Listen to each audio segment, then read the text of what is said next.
अमावस की रात का आतंक। आप देख रहे हैं हॉरर घोस्ट टेलिंग। तो चलिए बढ़ते हैं आज की इस कहानी की ओर। डर, अजीब सा डर मेरे दिलो दिमाग को दमक की तरह अंदर से खा रहा था। रात के इस काले अंधेरे में फैले खौफनाक सन्नाटे के बीच उस डर का असर कुछ ज्यादा ही हो रहा था। पर इस बीच डर की एक वजह थी। मैं इस बेड पे लेटा हुआ था। मेरे दोस्त सनी ने दी हुई कंबल कसकर पकड़ रखी थी और कंबल के भीतर से ही मेरी आंखें उस अज्ञात घर को तलाश रही थी। पर वो अभी तक नहीं आया था क्योंकि उसका वक्त नहीं हुआ था। लेकिन मैं जानता था कि वो जरूर आएगा। उसका खौफ मेरे दिलो दिमाग पर गहराता जा रहा था। पता नहीं इस रात की सुबह कब होगी। सुबह होते ही मैं यहाँ से भाग जाऊंगा।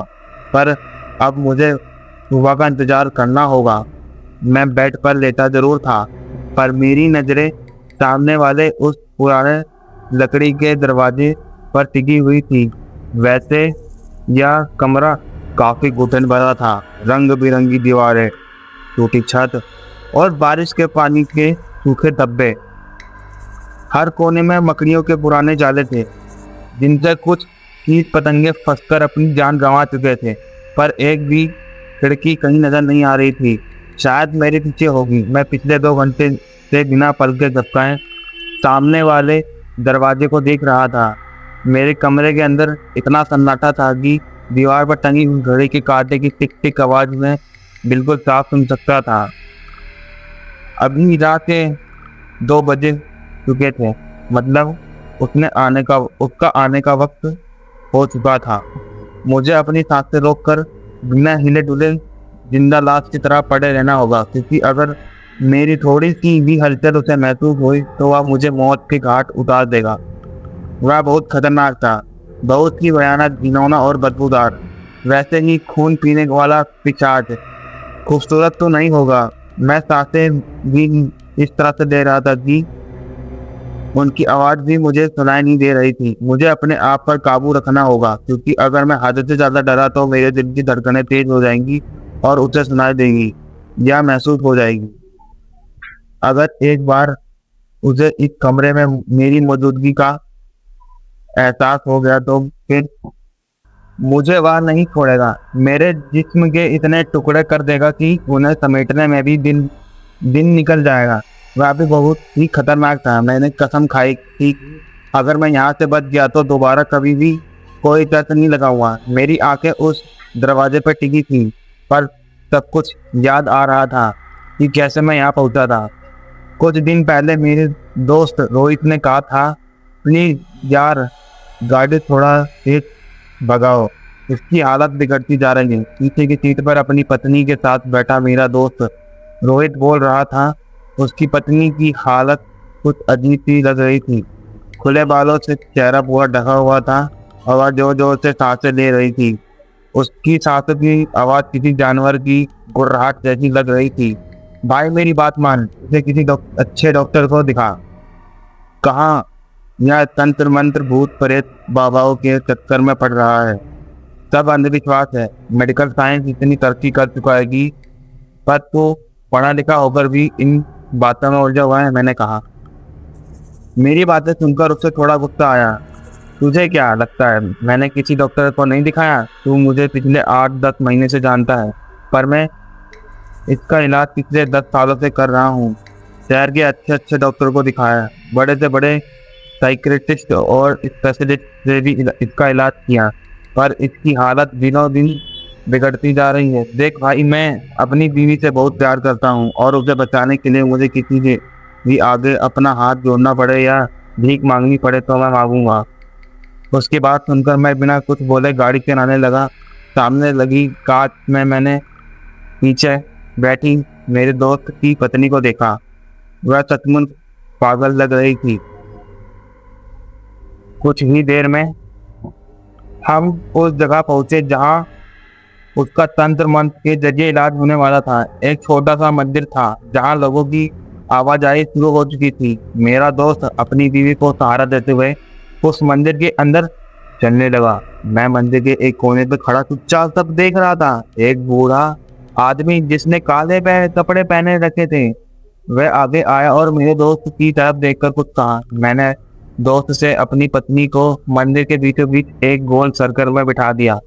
वहां चुपचाप बैठी रही। उसका चेहरा अभी भी नजर नहीं आ रहा था। बूढ़े आदमी ने उसके माथे पर सफेद तिलक लगाया हुआ और कुछ बबूद उसके मुंह में जबरदस्ती डाल दी। इससे वह एकदम से अजीब हरकतें करने लगी।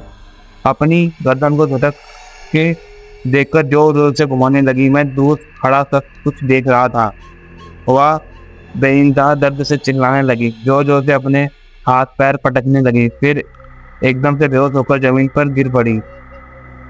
ये सारी चीजें मुझे बकवास लग रही थी, इसलिए मैं वहां से बाहर निकल गया। मंदिर के आंगन में खड़े पीपल के पेड़ के नीचे मैं बैठा अपने मोबाइल में गेम खेलने लगा। घंटा 2 घंटा बीत गया और मेरे दोस्त अपनी बीवी को दोनों हाथों में उठाकर ले आया। शायद वह भी दोस्त थी, पर पता नहीं वह पूरी तरह से ठीक थी या उसका पागलपन और बढ़ने वाला था। तभी पीछे से काले वस्त्र पहने वह बुजुर्ग आदमी मेरे दोस्त की तरफ देखते हुए बोले, तुम्हारी पत्नी उस बुरी आत्मा के चंगुल से कुछ वक्त के लिए मुक्त हुई है, फिर भी तुम्हें आने वाले चंद्र ग्रहण तक उसका ध्यान रखना होगा, क्योंकि अगर कोई बुरी आत्मा एक बार किसी के शरीर को जकड़ लेती है तो वह दोबारा उस शरीर को अपना घर बनाने की कोशिश करती है। इसलिए खासकर अमावस और पूनम की रात में उसका ध्यान रखना। उसकी बातें सुनकर मुझे हंसी आ रही थी। बिना उसे देखे मैंने गाड़ी में बैठते हुए कहा, सब बकवास है, दुनिया कहाँ पहुँच गई है और यह अभी भी भूत प्रेत के चक्कर में उलझे हुए हैं। बेटा, अगर तुम नास्तिक हो तो तुम इन बातों का मजाक उड़ा सकते हो, पर अगर तुम किसी ईश्वर अल्लाह में मानते हो तो फिर यह भी जान लो कि बुरी शक्तियां भी मौजूद हैं। अगर दिन के उजाले में उनकी मौजूदगी को मानते हो तो रात के अंधेरे पर भी विश्वास करना सीखो, उसने कहा। उसकी बात सुनकर मैंने मुस्कुराते हुए उसकी तरफ देखा, पर कुछ कहा नहीं। वह समझ चुका था कि मैं उसका मजाक उड़ा रहा हूँ। हम गाड़ी से वापस घर के लिए निकले। तब तक रात हो चुकी थी। सड़क पर गाड़ियों की आवाजाही कम हो चुकी थी, इसलिए मैंने गाड़ी की रफ्तार थोड़ी ज़्यादा रखी। वैसे भी भाभी जी को अब होश आ चुका था और उनके चेहरे पर अजीब सी थकान थी, जैसे वह कई दिनों से बीमार हो। गाड़ी की खिड़की से बाहर नजर डालते हुए वह बोली, हम कहाँ जा रहे हैं? भाभी जी की बात सुनकर मैं थोड़ा हैरान रह गया। कुछ नहीं, हम मंदिर में तुम्हारी लंबी उम्र की दुआ करने के लिए गए थे। अब कैसा लग रहा है? मेरे दोस्त हैं उसके हाथ पर हाथ रखते हुए कहा, शरीर बहुत दर्द कर रहा है और बहुत थकान और कमजोरी महसूस हो रही है, मैं सो जाती हूँ। इतना कहकर वह मेरे दोस्त के कंधे पर सिर रखकर सो गई। पर मैं हैरान था। मैंने पूछा, यह सब कब से शुरू हुआ? कब, कहाँ और कैसे? कभी इत्मीनान से बताऊंगा, बस यह जल्दी से ठीक हो जाए। कुछ बातों पर यकीन करना पड़ता है, वैसे भी हमारे यकीन करने या ना करने से उसे कोई फर्क नहीं पड़ता, क्योंकि वह जिसे जहाँ चाहे अपना शिकार बना सकते हैं। यह सिर्फ वक्त का खेल है, मेरे दोस्त ने कहा। दोस्त, यह सब तुम्हारे दिमाग की उपज है। मुझे कई बार देर रात ऑफिस में रुकना पड़ता है, अगर तुम्हें भी पता है कि मैं अकेला रहता हूँ तो, लेकिन कुछ ऐसा नहीं हुआ। वैसे अगर तुम्हारे कहे मुताबिक कुछ हुआ तो इस बारे में यकीन करना जरूर मानूंगा। अगर मैंने तुम्हारे कहे मुताबिक कुछ अनुभव किया तो मैं जो कहूँगा वह करूँगा। मेरी बात सुनकर उसने जवाब दिया, चल ठीक है, जैसा तुझे सही लगे। उसके अगले दिन दोपहर के समय वह मेरे घर आया और बोला, मैंने जो कुछ कहा उसकी सच्चाई का पता तुझे आज रात को लग जाएगा। क्या मतलब? मैंने पूछा। आज रात को इस पुराने बंगले में रहेगा और देखेगा कि मेरी बात में कितनी सच्चाई है। अगर तुझे एक रात वहां गुजारने के बाद भी मेरी बातों से यकीन ना हुआ तो फिर मैं अपनी हार मान जाऊंगा, उसने कहा। अब मैं बेड पर लेटा हुआ उस दरवाजे को घूर रहा था, लेकिन अब मेरे दिल की धड़कनें तेज हो गई थी। उस रात से अब तक सब कुछ एकदम सही था। अभी तक मैंने कुछ नहीं देखा था, सब कुछ नॉर्मल लग रहा था। तभी अचानक मेरे सामने वाला दरवाजा एक जोरदार आवाज के साथ खुल गया। अंदर से एक ठंडी हवा का झोंका आया, जिससे मेरा शरीर झंझना उठा। दरवाज़ा खुलते ही कमरे के अंदर बिल्कुल अंधेरा छा गया। मैं एकदम से उठ गया।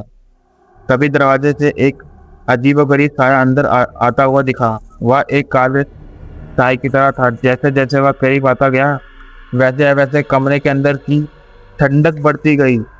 मेरे हाथ पैर कांपने लगे। उस साए के पास आते ही मैंने देखा कि उसकी आंखें आग जैसी लग रही थी। वह जोर जोर से सांसें ले रहा था और उसके मुंह से किसी जानवर जैसी गुर्राहट की आवाज़ आ रही थी। उसने मेरी ओर कदम बढ़ाते हुए अपने हाथ उठाए और उसने अपने नाखून पंजों की तरह लंबे और नुकीले हो गए। उसके हाथ एकदम ठंडे थे और उसने मुझे अपनी तरफ खींच लिया। मेरा शरीर ठंडा बर्फ जैसा ठंडा हो गया और मैं कुछ नहीं कर पाया। मैंने उसकी